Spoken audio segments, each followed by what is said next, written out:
Wow, Canelo Alvarez payday. You want payday? I know that. Canelo Alvarez cherry pick gone wrong.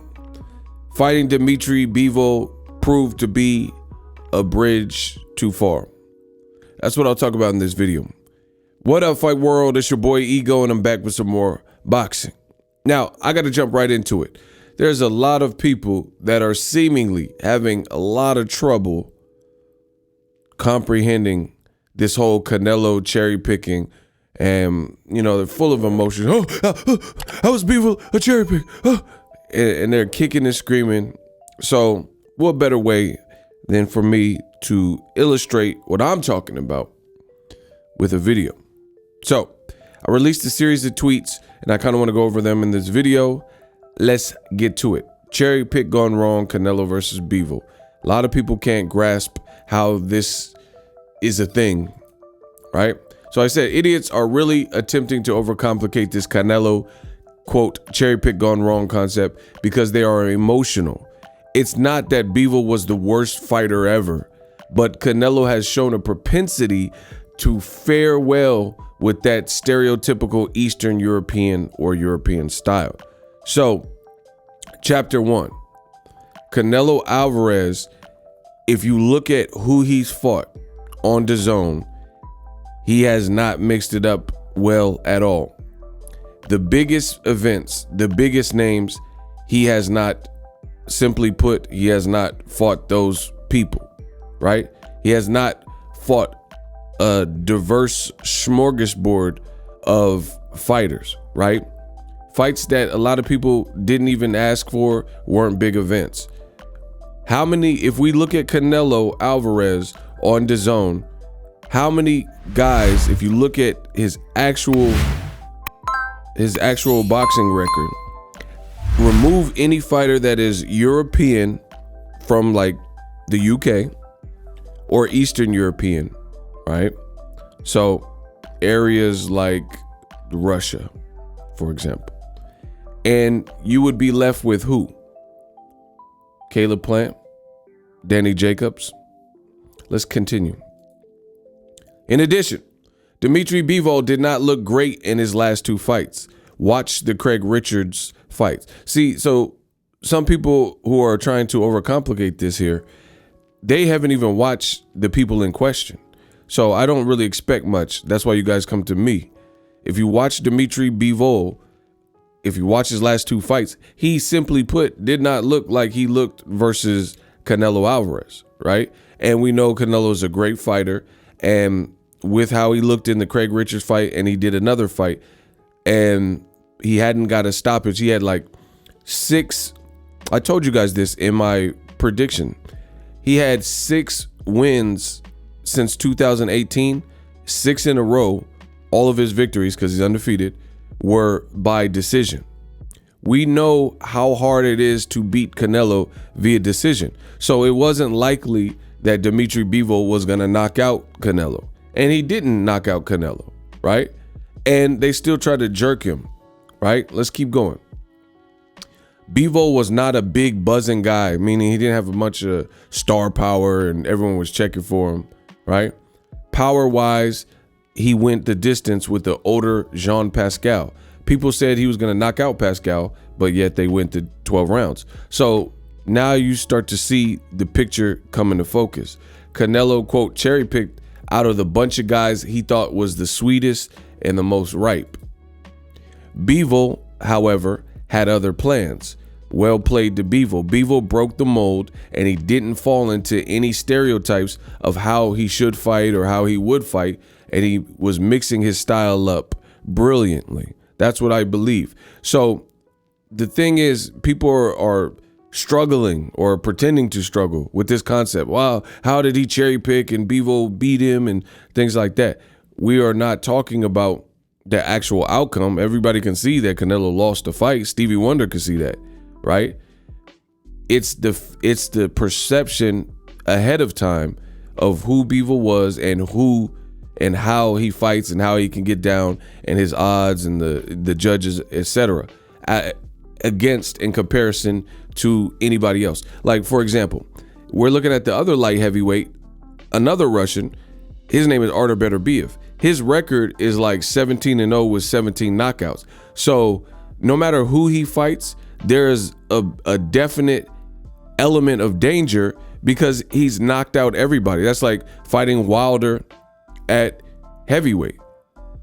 Somebody with that type of power and that size advantage over you, they're automatically dangerous, especially when they have amateur experience. They've proven to be a dog, like fights like the Marcus Brown fight where he had a battle nasty cut, blood pouring in his eye, etc. So Canelo is now being relegated to, oh, he's so small.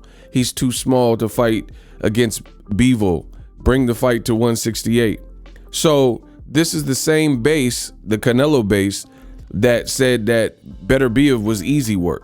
Now, I agree that Beterbiev and Bivol, they don't have the same style. So what Bivol did doesn't automatically equate to a victory for Beterbiev, but I've always maintained that even though they have different styles, Bivol and Beterbiev, they are both Russian guys that are bigger, their own unique style, but also very difficult. They present different difficulties.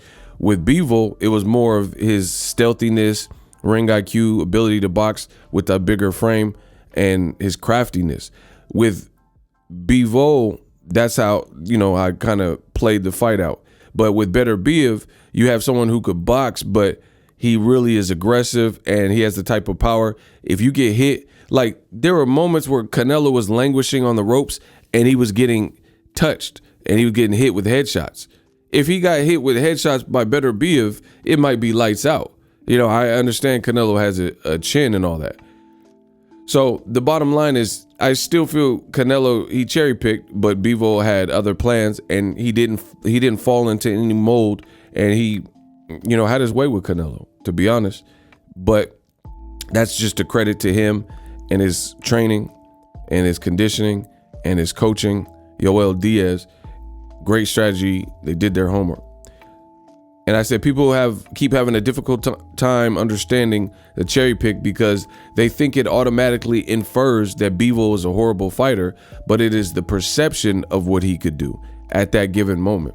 You see what I'm saying? It's the perception. People keep overcomplicating this. Like, oh, how is it a cherry pick? Bivol is the man. If you look at Bivol's recent fights, if you look at 6 knockouts or 6 fights, no knockouts, and going the decision, Bivol was on paper the guy that Canelo picked, and the guy on paper that could probably style-wise, like when you look at Beterbiev or even a David Benavidez, you know what they come to do. So if Canelo got tired with David Benavidez, you're in there with a big guy, fast-handed guy who has crazy cardio, who could get a late stoppage, mixes his punches like no one other, other than Canelo. They're probably some of the best with combination punching in boxing.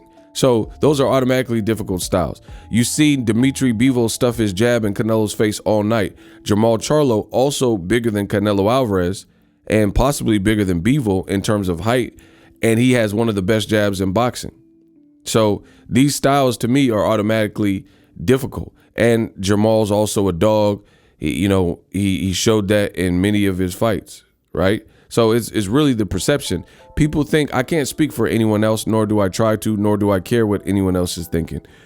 So when I'm saying it's a cherry pick gone wrong, I'm elaborating and qualifying and clarifying why I feel that is the case, right? And finally, just to give you an analogy, because I'm the best at this, if you are getting ready to play a pickup game of basketball, so you're at the park, you're getting ready to play a pickup game, and you're the team captain, and you guys are picking teams. If you, as team captain, your first pick is the tallest guy in the court, you're probably, because you have to imagine, sometimes we play a pickup game at 24 Hour Fitness or at a park or a gym or whatever. You don't know all the people. If they're, some people just show up at the gym. So when you're picking teams, you're picking based on like kind of profiling the person and what you believe. So if you're the team captain and you just pick the guy who's the tallest, you're picking him because in basketball, that's kind of the stereotype. Oh, you're tall, then you can play basketball. But that's not really how it always works, right? So you pick the tallest guy, and then you find out on the court, he's trash. He can't dribble. He has no handles. He can't shoot. And if you play basketball, I'm sure you've experienced this. Meanwhile, you have another guy or other guys on the court, and they're much shorter than this tall guy, and they're actually dogs, and they can really shoot, and they're like Billy Hoyle. White men can't jump. You know, they can actually play basketball. So you went with this guy because he was a tower and he was like a skyscraper, thinking he would be a good fit for your team, and you found out he's soft, right? So the bottom line is you went with who you thought gave you a definite edge, but in the end, that wasn't the reality. So perception doesn't have to be reality. That's the thing with the Bivol cherry pick. The perception was this is not who you should be fighting right now. And the perception was, okay, Canelo should beat him on the scorecards because he hasn't had a knockout since 2018 and he didn't look good with Richards. So people are enamored and falling in love with the fact that Bivol actually is a good fighter, and they're taking this as slanderous or defaming, like, oh, Bivol, how can you say he's a cherry pick? He's good. Yeah, he's good. But at the end of the day, the perception was he wasn't going to beat Canelo, henceforth why Canelo was the favorite over Bivol. Now that's why Canelo cherry picked. You could have fought Charlo, Andrade, Benavidez, Beterbiev, guys we know would give you definite fits, win, lose, or draw. You picked Bivol because you thought it was sweet. It just so happened Bivol had other plans. Boom. And that's how you break it down. Subscribe to the channel. I'm the best in the business. You dig? The future is now. The Hibernation 5s by Kenichi Bear. Hybrid gaming and lifestyle headphones. Out of the box, you can connect to any console or PC. Bluetooth ready with a low latency USB adapter, color RGB, and extreme bass mode. The Hibernation 5s adjust to you. Whether you need a gaming, travel, gym, or lifestyle headphones, the Hibernations got you covered. The new Hibernation 5s, link in the description.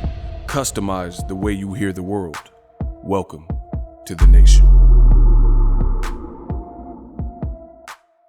Are you tired of your YouTube videos not getting any views? Well, consider TubeBuddy. I've used TubeBuddy for years to scale up my YouTube channel. Now we're sitting over 200,000 subscribers. TubeBuddy is a browser extension that offers a ton of built-in productivity and time-saving services to take your channel to the next level. Use my link in the description to get started with TubeBuddy and level up your channel faster.